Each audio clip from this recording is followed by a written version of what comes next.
یه خبر داغ دارم که نمیتونین حدس بزنین. دادستانی تهران علیه علی ضیا و اردشیر رستمی اعلام جرم کرده. بله درست شنیدین. چرا؟ به خاطر صحبت‌هایی که درباره همجنسگرایی کردن.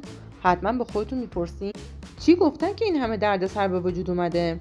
اگه میخوایم بدونین داستان کامل چیه و چه عواقبی داره، حتما تا آخر این ویدیو با من باشین. باورتون نمیشه چی میخوام بگم. خب دوستان، همونطور که میدونید علی ضیا و اردشیر رستمی از هنرمندان محبوب ما هستن. اما چند وقت پیش صحبت‌هایی درباره همجنسگرایی کردن که حالا براشون دردسرساز شده. دادستان تهران اعلام کرده که این صحبت‌ها برخلاف قوانین کشور بوده و به همین دلیل علیه این دو نفر اعلام جرم کرده. حالا بیاییم ببینیم دقیقاً چی شده. علی ضیا و اردشیر رستمی توی مصاحبه درباره حقوق همجنسگرایان صحبت کردند و گفتن که باید به حقوق همه انسان‌ها احترام گذاشته بشه، فارغ از اینکه کی هستن و چی هستن. از اون طرف اردشیر رستمی هم درباره اهمیت پذیرش و احترام به همه افراد جامعه صحبت کرده و این صحبت‌ها باعث شده که دادستانی تهران وارد عمل بشه و اعلام جرم کنه. علی ضیا متولد 26 شهریور 1364 در کاشان است. او مجری تلویزیون، رادیو و بازیگره.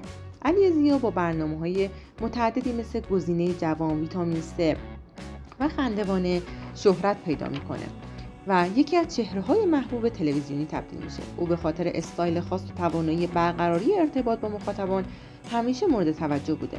اما حالا با صحبت‌هایی که درباره همجنسگرایی کرده وارد چالش جدیدی شده که ممکنه روی آینده حرفه‌ایش تاثیر بذاره. حالا نوبت اردشیر رستمیه. اردشیر رستمی متولد 1352 در تهرانه. اون نویسنده، شاعر و بازیگر و نقاشه. اون به عنوان یک هنرمند چند وجهی شناخته شده. در نقاشی و شعر هم فعالیت داره و کتاب‌های متعددی منتشر کرده. اردشیر همیشه به خاطر سبک خاص و متفاوتش مورد توجه بوده و حالا با اظهار نظرهای اخیرش درباره همجنسگرایی بار دیگه توجه ها رو به خودش جلب کرده و البته با چالش جدیدی روبرو شده. اردشیر رستمی در برنامه تیتر با علی ضیا بیان کرده چرا زنها و دخترها در کشور ما نمیتونن به سمتی که میخوان برن؟ چرا اجازه ندارن خودشون برای خودشون تصمیم بگیرن و نیازمند اجازه از پدر، برادر و جامعه هستن؟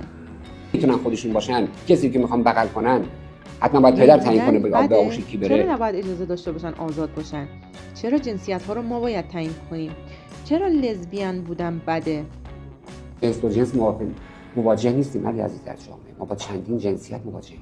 ما چه حقی داریم بگیم مثل ما باشن و اینجوری که ما زندگی میکنیم باشن؟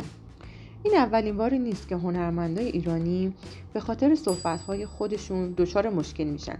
یادمون باشه که قبلا هم موارد مشابهی داشتیم که هنرمندا به خاطر اظهار نظرهای خودشون تحت فشار قرار گرفتن. حالا باید ببینیم که چه اتفاقی برای علی ضیا و اردشیر رستمی میفته. آیا دادگاه اونها رو محکوم میکنه یا نه؟ آیا این موضوع باعث میشه که هنرمندان دیگه محتاط‌تر درباره مسائل حساس صحبت کنن؟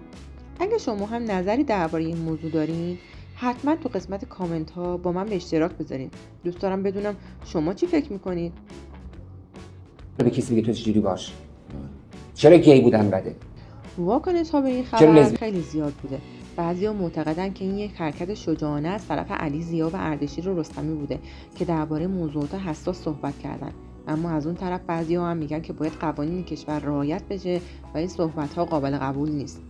اگه از این ویدیو خوشتون اومده حتما لایک کنید. اگه هنوز سابسکرایب نکردید دکمه سابسکرایب رو بزنید و زنگوله رو فعال کنید تا از اخبار داغ بعدی جا نمونید. ممنون.